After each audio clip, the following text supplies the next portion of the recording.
حضرت صلی اللہ علیہ وآلہ وسلم پر وحی کا ابتدائی دور اچھے سچے پاکیزہ خوابوں سے شروع ہوا۔ آپ خواب میں جو کچھ دیکھتے وہ صبح کی روشنی کی طرح صحیح اور سچا ثابت ہوتا۔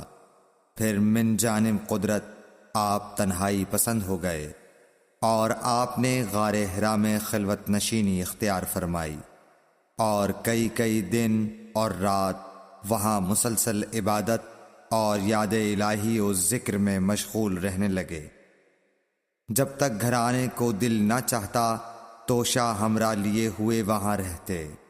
توشہ ختم ہونے پر ہی اہلیہ محترمہ حضرت خدیجہ رضی اللہ تعالی عنہا کے پاس تشریف لاتے اور کچھ توشہ ہمراہ لے کر پھر وہاں جا کر خلوت گزین ہو جاتے۔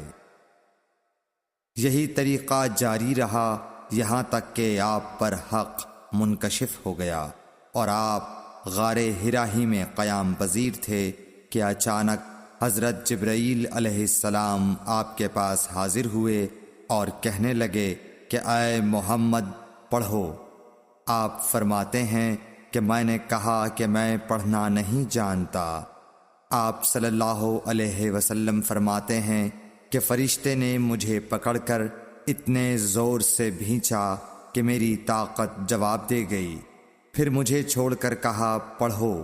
میں نے پھر وہی جواب دیا کہ میں پڑھا ہوا نہیں ہوں۔ اس فرشتے نے مجھ کو نہایت ہی زور سے بھینچا کہ مجھ کو سخت تکلیف محسوس ہوئی۔ پھر اس نے کہا کہ پڑھ۔ میں نے کہا میں پڑھا ہوا نہیں ہوں۔ فرشتے نے تیسری بار مجھ کو پکڑا اور تیسری مرتبہ پھر مجھ کو بھینچا۔ پھر مجھے چھوڑ دیا اور کہنے لگا کہ پڑھو اپنے رب کے نام کی مدد سے جس نے پیدا کیا اور انسان کو خون کی پھٹکی سے بنایا۔ پڑھو اور آپ کا رب بہت ہی مہربانیاں کرنے والا ہے۔ بس یہی آیتیں آپ حضرت جبرائیل علیہ السلام سے سن کر اس حال میں غار حرا سے واپس ہوئے کہ آپ کا دل اس انوکھے واقعے سے کانپ رہا تھا۔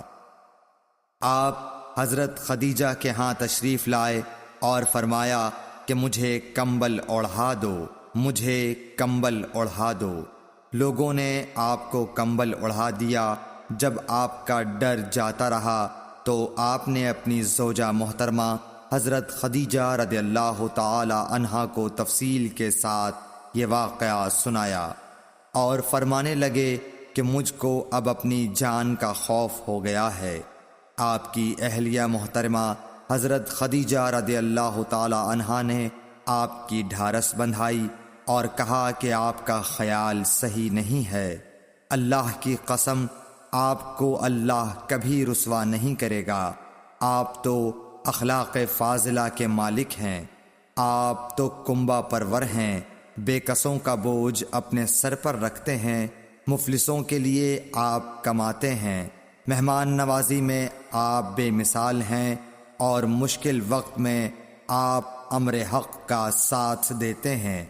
ایسے اوصاف حسنہ والا انسان یوں بے وقت ذلت و خواری کی موت نہیں پا سکتا۔ پھر مزید تسلی کے لیے حضرت خدیجہ رضی اللہ تعالی عنہا آپ کو ورقہ بن نوفل کے پاس لے گئیں جو ان کے چچا زاد بھائی تھے اور زمانہ جاہلیت میں نصرانی مذہب اختیار کر چکے تھے اور عبرانی زبان کے کاتب تھے۔ چنانچہ انجیل کو بھی حسب منشائے خداوندی عبرانی زبان میں لکھا کرتے تھے۔ انجیل سریانی زبان میں نازل ہوئی تھی، پھر اس کا ترجمہ عبرانی زبان میں ہوا۔ ورقہ اسی کو لکھتے تھے۔ وہ بہت بوڑھے ہو گئے تھے، یہاں تک کہ ان کی بینائی بھی رخصت ہو چکی تھی۔ حضرت خدیجہ رضی اللہ تعالی عنہا نے ان کے سامنے آپ کے حالات بیان کیے اور کہا کہ اے چچا زاد بھائی، اپنے بھتیجے محمد صلی اللہ علیہ وسلم کی زبانی ذرا ان کی کیفیت سن لیجئے۔ وہ بولے کہ بھتیجے آپ نے جو کچھ دیکھا ہے اس کی تفصیل سناؤ۔